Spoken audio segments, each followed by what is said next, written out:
Dulu saya balas besar Dr. Mahathir ni. Sekarang ni baik dah.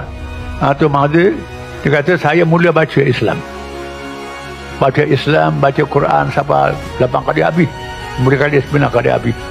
Baca. Dan dia tulis buku pula. Islam ad-Din.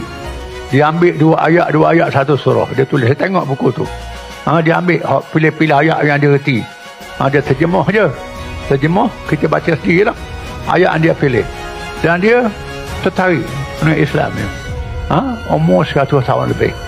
Saya kata, Tun, Nabi kata, khairun nas man tala umruhu wa kasru amaluhu. Sebaik-baik orang ialah orang yang panjang umur dia dan banyak amalan dia.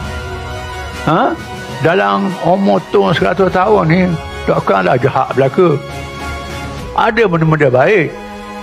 Benda-benda baik ni, kalau Tun buat benda baik, kebaikan dia berpanjangan. Tun mati, siapa pahala. Adapun kejahatan, Tuhan kata kalau kejahatan sepenuh bumi, aku ampun. Kalau orang tu bertaubat. Disebutlah hadis, wahai hamba-hambaku, sekiranya kamu datang bertemu dengan aku sepenuh bumi dosa, aku beri keampunan sepenuh bumi keampunan juga.